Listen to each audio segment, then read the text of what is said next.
À présent, je viens interpeller tous les peuples congolais. Celui qui sait comment marche notre pays à la base, celui qui vit au quotidien,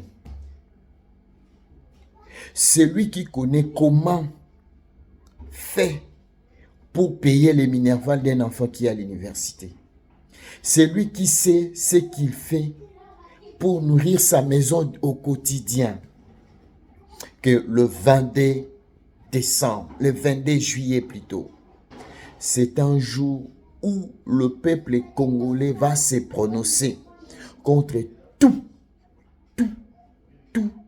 tout ce qui est mal, toute injustice que nous subissons au Congo, tout le détournement que nous vivons au Congo. C'est 22 décembre que le peuple congolais va se prononcer. Papa, maman, quinoa, esika nyonso yo zwami, kobanga no eloko te. Tomoni mwa conscience ebakisami. Lisasi ebeta te, policier aza wana mpona biso, mpona kobatela biso.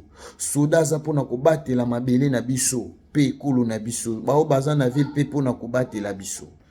Tobanga eloko te, totelema comme un seul homme. Soki totelemi lelo, même ba occidentaux bakobanga. Même bato bazoyiba mbongo ya moko on dirait héritage ya bakoko na bango bakobanga. Notre pays, c'est nous qui vont les délivrer. Nous allons délivrer ce pays les 22 juillet. C'est 22 juillet. Papa, maman, yeba que ceux qui politique eza mabe, même ba église pe kutambola mabe. Botala lelo débat politique na ba église ko swana na ba église. Po politique eza mabe. Politique na biso eza mabe po ba loi baza ko tosa yango te. On ne respecte pas les lois. Or, un notaire a dit, et la Bible aussi, la loi élève la nation. Mais si notre nation n'est pas élevée, c'est parce qu'on ne respecte pas les lois.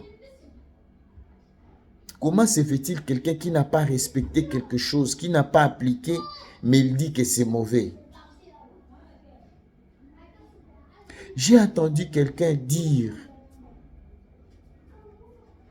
celui qui est pauvre ne peut jamais dire vanité des vanités. Mais celui qui n'a pas maintenant exploité la Constitution, comment va-t-il dire que la Constitution est mauvaise? Je me pose cette question, je ne comprends pas.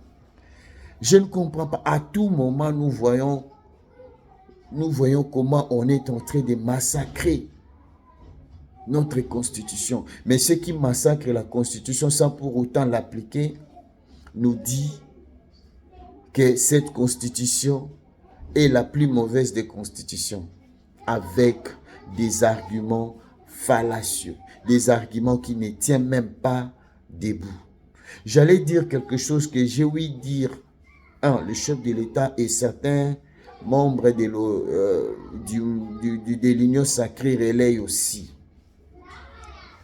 Nous allons changer cette constitution parce que notre leader nous avait promis qu'il va changer la constitution dès qu'il sera au pouvoir. Et faites attention, ce pays ne vous appartient pas. Votre leader qui vous a promis qu'il va changer la constitution dès qu'il sera au pouvoir. Et il prônait la démocratie. Nous connaissons les principes de la démocratie. Le pouvoir du peuple par le peuple. Quand la majorité vote, donc la minorité aussi doit se soumettre. Quand en 2003, quand nous avions voté pour cette constitution, c'était la majorité qui a remporté. Et maintenant, quand la majorité remporte, tout est fait. De deux, quand la population a déjà dit tout ce que vous dites là, la constitution, c'est-à-dire que la population a accepté ce qui est là. Ce qui est là, c'est déjà l'expression populaire. Quelle expression populaire que vous cherchez encore? La population, c'est déjà prononcé. C'est déjà prononcé quant à ça. Mais vous voulez encore faire parler la population sur base de quoi? Et vous n'avez même pas des arguments solides. Parce que tout ce que vous dites est dans la Constitution. La Constitution, c'est la nôtre. Nous devons tous respecter, que tu sois membre de l'IDPS qui a protesté la fois dernière. Si nous avions voté cela, comme nous étions majoritaires, vous devez vous soumettre de la même manière que vous nous avez fait soumis aux élections qui viennent et aux élections de 7 jours et des machines qui sortaient des maisons des autres. Donc, les gens de l'IDPS et de l'Union sacrée, vos arguments n'ont pas de place. Je vous remercie.